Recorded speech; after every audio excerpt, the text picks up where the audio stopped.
Hey, Mr. Helderbrand. PBA days tayo nga. PBA na pag-uusapan. Jimmy Alapag, 4-0.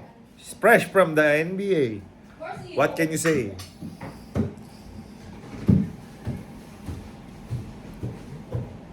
Check mo ba kung ano?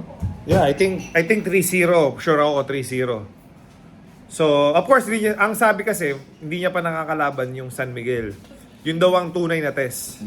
Kasi syempre, San Miguel is a power team. So, what can you say about the Good start. Good start for Jimmy, man. Good shout out kay Jimmy. Sana tuloy-tuloy yung winning streak nyo.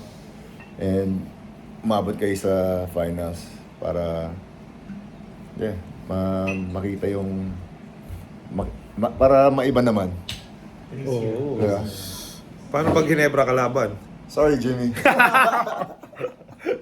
Pero, Siyempre, pag kala ko mo maiba naman, pero pag Ginebra. Ginebra kalaban. Ginebra ako, bro. Matik yan. Okay. Hindi mo kailangan tanongin. Sabi ni Artadi, biglang naglabas eh. Siyempre, bata natin sa PBA Moto Club, nakakasama natin sa mga tour natin. Humirit yung Artadi na nag-trending, sabi niya, Coach Tim. Sabi niya, Artadi nagsabi, Coach Tim, I respect you, but iba naman. Ang gusto daw ni Artadi, si Jimmy Alapag naman na maging head coach ng Gilas dahil sa experience niya sa NBA. So, what can you say about that? It's hard, man, because Coach Tim has been so good for so long. And it's hard to replace someone that's been consistent for so many years. Diba? And he's known for winning. But for sure, Jimmy will get to that point where he'll be next in line. Dahil sa NBA experience niya. Pero how can you, unless Coach Tim is the one that decides na, okay, I'll go down. Diba? And let someone else take over. Pero pag tinanggal mo, parang, come on man, that's the all-time greatest coach sa PBA. Sa Philippine Basketball Association. Diba? Kasi feeling ko naman, kaya napasok ni Artadi ang ganyang setup. Kasi yung recent natin na stint sa Gilas, ang lamang is 43 points. Yeah, but you gotta remember, Brownlee was injured, man. That's a big factor. I'm not gonna say that we would have won, but if Brownlee was healthy, we always got a chance. You get what I'm saying? So, okay, hindi pa naglaro si Kai. Yun nga, ito nga rin. Those are big factors, bro. So speaking of Kai, kakasabi mo lang, ito naman ang issue kay Kai. Ang sinasabi daw ng mga tao, bakit daw siya hindi naggilas? Naglalaro naman siya sa ligang labas or somewhere. Yun yung naging status ni Kai sa mga social media ngayon. That we don't know. It's gotta be something deeper than we don't know. We don't know the answer to that. I don't have direct contact with Kai, so I can't ask him, but I'm sure it's something personal. Pero ako, syempre, as, di ba, dahil nga yung naging career ko is injury-laden career din yung naging status ng career ko di ba? Yeah. So with my 10 years, parang four major knee injury ako So si Kai Soto ay galing sa ACL injury. And alam ko gaano kahirap makabalik sa 100% form mo kapag ka na-injured ka. Yeah, pero bata pa si Kai. But kaya nga, ito nga yung status. Kakabalik niya lang galing injury. So, syempre, iba yung feeling niya na baka hindi siya 100%. Pwedeng maging ganon. Hindi ko alam, assumption ko lang to. Yeah, maybe. Siyempre, we don't want them to play if you're feeling something in your body. Like Justin, he played. Tingnan mo nangyari, it wasn't good results and he got injured. Diba? Feeling ko yung kay Brownlee, parang napilitan lang siya. Kasi diba, it's your tour of duty. Yung first, yung kanyang 5 points lang or 2 points lang siya per the... Justin's not gonna score 5 points if he's healthy, bro. Pero ito nga rin yung concern ng mga tao, Jay. Ito, nababasa ko kasi yung social media Ang sabi nila, si Justin Brownlee nabugbog na sa Ginebra. For sure.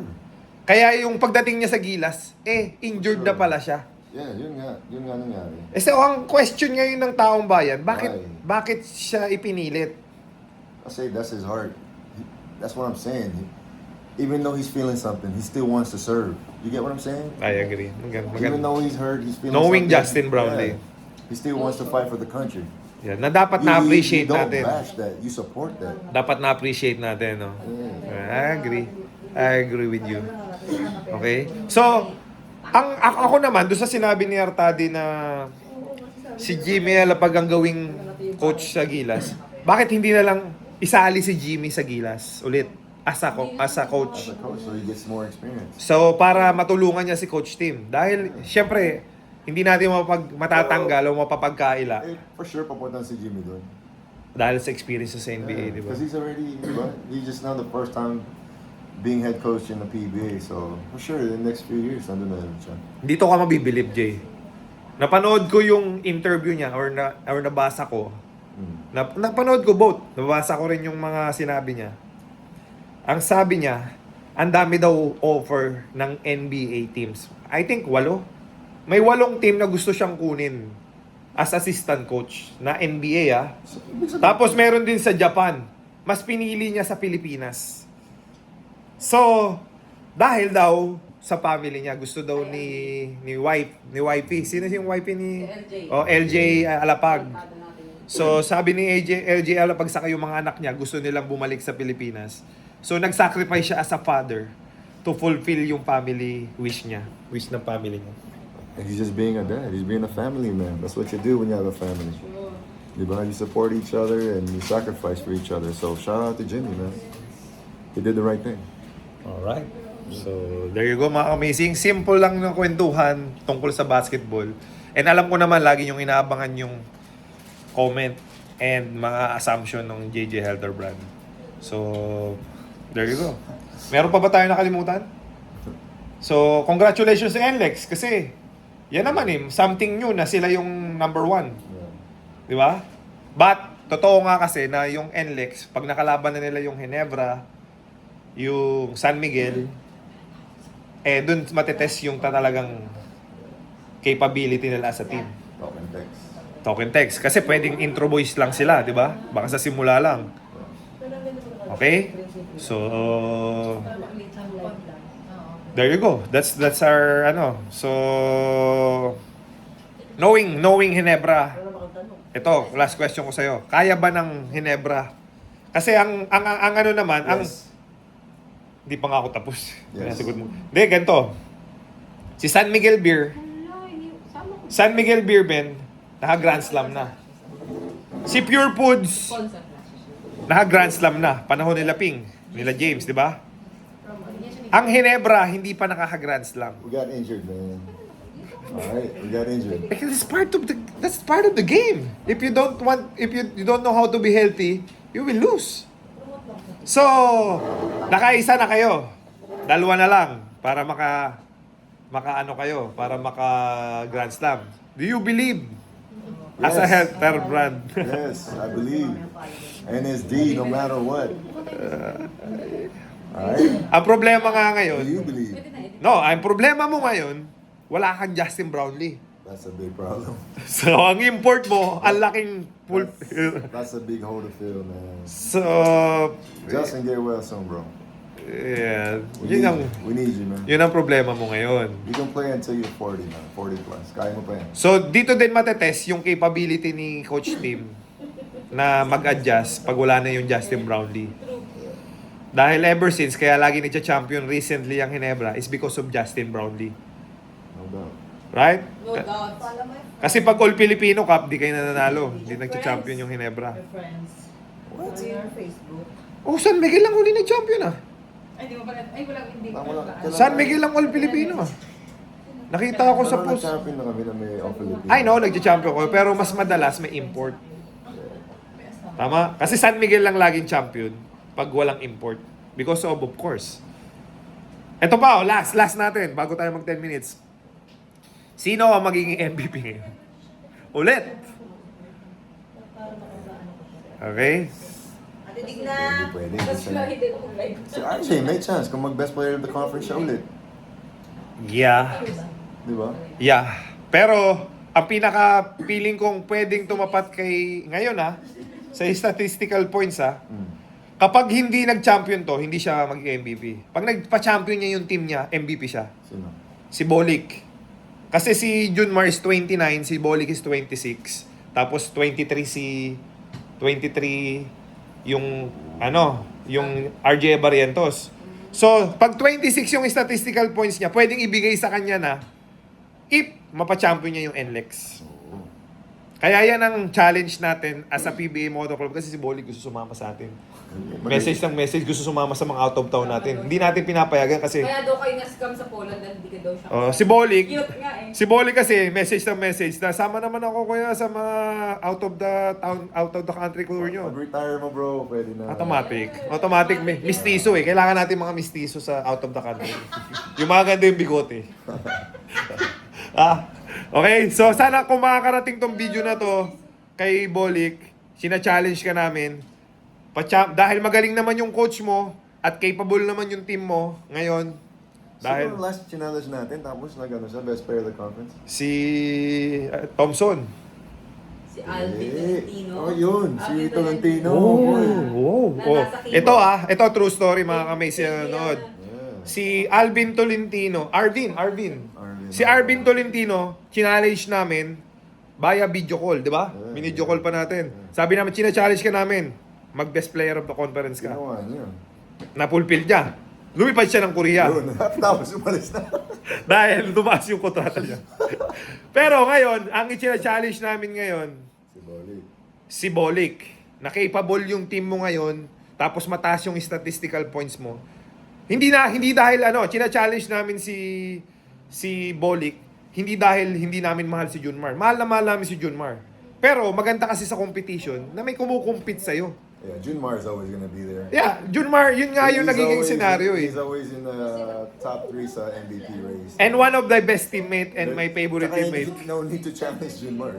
Yeah, sobrang alam ni Junmar yan kahit siya lagi pinag-uusapan namin. Kasi wala namang ibang pag-uusapan eh. Yeah. Pag sinabi mong MVP, Junmar lang yan, tas hahanap na tayo ng pwedeng I challenge sa challenge kanya. RJ too. RJ, Yes. isa pa boy. Wow! Isa pa. So you can... Sabihin mo, kasi i-quote nila yan eh. Yeah, RJ, I'll challenge you to get best player of the conference. One more time. Yeah. Nakaisa na siya eh. Back to back, right? If he wins, it's back to back. Oh, so may possibility na. No, if you get back to back, you're MVP. Automatic yun? Yeah. There's only 3 conferences. You got back to back Boy, MVP. meron nga dati, hindi naka-best player of the conference pero siya naging MVP. Sino? Meron akong nabalitaan eh. Hindi ko maalala, mga amazing ko, may kakilala kayo. Meron hindi nag-best player nag-conference tapos nag-MVP ka. Basta meron eh, may sequence, di ba, mga amazing. Alamin natin i-comment nyo below. May nag-best player siya, pero hindi, mas marami yung naging best player nung isa, pero hindi siya naging MVP.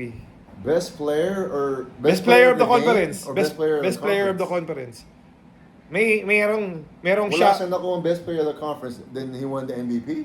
Hindi ko sure eh. Parang may nabasa ako or hindi ko alam kung ano. Basta hindi ko ako sure. Parang malabo So yun. kung may idea kayo. Okay? Hindi, merong 2 best player of the conference siya. Pero yung isang best player of the conference lang, siya yung nag-MVP. Parang may ganong sequence eh. Kasi may vote nga yan. May botohan yan eh. Basta siya nag-champion, yung isa. So kasi nga, feeling ko, pagka naging best player of the conference, hindi, syempre, si Bolik, pag napa-champion niya yung NLEX, pwede na siyang i-vote nung mga nasa media. Na, para maiba naman. He has to carry the team, bro. Yun yung susi. Yeah. Okay? So mga ka-amazing, pag hindi pa kayo nakapalo sa YouTube Pero anong natin, pipiliin ni Bolik? Mag-champion or get the MVP? yan ang magandang question sa Diba? kanya. Pero usually kasi as a player, No, you want the championship, bro. yeah, it's always like that. It's always like that kasi tinanong din ako dati, naalala ko nung nung rookie year ko. Ang sagot ko naman, championship lang ako, I don't care about any award. Pero binigay pa rin naman sa akin and I'm privileged. That's what comes with it. When Yeah. you win the championship, if you play well, rewards will come. So kahit tanong mo kahit sino, kahit si Junmar nga sabihin mo kay Junmar ngayon, hindi niya papansinin yung MVP, championship. Because we know as a player kung ano yung bonus na makukuha But that's the natin. reason why Junmar was winning MVPs, not because he was always playing well, but also because he was always in the finals. Yeah. So hats off din sa teammate niya. Yeah, Follow nyo guys. for sure. Hindi natin pwede sabihin na si Junmar lang yung nagdo-dominate sa San Miguel. So, Lakas talaga yung team nila. Pero yung Junmar is the, the centerpiece talaga. Diba? yeah. Pero ito, taas pa rin ang chance niya maging makuha yung 10 MVPs. Yeah. So pag nakuha niya yung 10, Still. wala nang ano yan. Wala nang makakabura. I think kahit That's hard, bro. ang unfair lang sa era na to, ang unfair lang kasi ikaw naka-MVP ka, si James nakadalawa. Ano mong gano'ng kahirap mag-MVP? Yeah. Kaya nga, Si Junmar, 10. tingnan mo si James. Si James dalawa, ikaw isa, si Kagiwa isa. Si Miller dalawa. Ang masakit dito, si Jason Castro. Ramon Fernandez. Kaya, si Alvin Patrimonio, 4. So si Jason Castro, hindi nakaisa. Alam mo kung bakit? Bakit? Injured. Nasabayan niya yung era ni Junmar. Na dapat, may mga MVP na siya kung walang Junmar Pajardo. But that's the thing. That's your challenge, though. That's what I'm saying. That's what I was saying before. As a player, you'd be like, nah, man, he can't get it again this year. Alam mo yung ganun mentality. Yeah, wala nga maka-challenge. Kaya nga we're challenging. Alam mo sino pang big man na pinakamalapit na ngayon kay Junmar? Si yung Arana na lang. Yung Arana. Yung nasa Converge. Yeah, honestly, man, I didn't think Arana was gonna be that good. Magaling yung bata. Magaling yung bata, kaya nga. Magaling yung improvement. Kaya nga si Arana, tina-challenge ko rin siya. Pagkalaban mo Kasi si kala ko Junmar, before, pahirapan mo. Kala ko before undersized siya. Malaki din. Pero Mga mas- 6'7 din. Ano din, yung puso niya. Yeah. I like, keep it up, Arana. Alright, so ayan yung mga challenge natin sa PBA Moto Club, mga amazing. Bago po tayo matapos sa video na to, abangan po natin yung Canada tour natin. We are on our way. Kailan? Regina, Regina, 22. Okay, Regina 22. ano ba yun? 22, yes. Okay, Regina. Tapos, Regina 21. okay, Calgary 22. Calgary. Calgary 22. Edmonton 29. 29. Okay, tapos after nyan, diretso kami New York. Meet and greet kung gusto So nyo. sa New York, Daming maka-amazing Pinoy natin Huwag dyan. kami Pinoy doon. Yung Daming mga Pinoy pizza doon. ni Kat Marcos nandun, Katrina Marcos. Yeah, so Daming magkita-kita Pinoy tayo sila. dyan. Ako eh. Alam nyo mga amazing itong world tour namin, na-enjoy namin to. Alam ko nakakapagod. Sometimes nagkakaroon kami ng problem, magkakaroon ng flaws. Pero at the end of the day, na-enjoy namin to. Dahil nakakasama natin, nakakahalumulak, nakaka-banding natin yung mga kababayan natin overseas. And nakikita namin yung mga mata nila, yung smile nila. Pagka nakikita si James Yap, si JJ Helterbrand, si Jerwin Gaco. Imagine nyo yung Gaco. Si Rico Maro. Kung kailan nag-retire, saka nagkaroon ng peak. Nag-peak yung career. Nasa prime siya. Prime nung Jerwin Gaco ngayon. Nung pagka-retire niya, saka lumabas yung peak ng career niya. Oy, tinatanong ni... Okay? So, peace out. Mag-ano ka na? Mga amazing. Thank you so much sa pag-support nyo sa PBA Moto Club. Sana po huwag kayong magsawa. And yeah, always take care. We'll see you guys around. Pag nakita nyo kami, don't be shy to approach. Alright? Stay amazing always. God bless. Alright, shout out sa Bocari Sweat. Hoy, And JJ daw, Aces Sola, tinatanong daw na Aces, may guesting sa Boy Abunda, ayaw daw ni JJ. Ikaw daw ang papalit. Tiyatanong ni JJ. Aces, boy, abangan nyo po ako kay Boy Abunda. Ako magtatanong sa kanya naman. Tiyatanong ni JJ. Aambush interview natin si Boy Abunda. Okay? Susunod. So, Aces, Siya yung ano mo, no? Aces Award. Siya yung ambush interview mo si Boy Bunda. Kaya mo? Pwede, no? Labanan ko, no? Yung itatanong nyo sa akin, Lights ibabalik ko off, sa lights kanya. on. Oh. So, Aces Apparel Shout out and to my Award. boy, Jacasa. Jake, shout out to In you. front of a mirror. Alright. We're gonna tell yourself. So, stay amazing kayo. Mga amazing and God bless po. Good vibes lang every day, alright? Yes, sir. Stay amazing.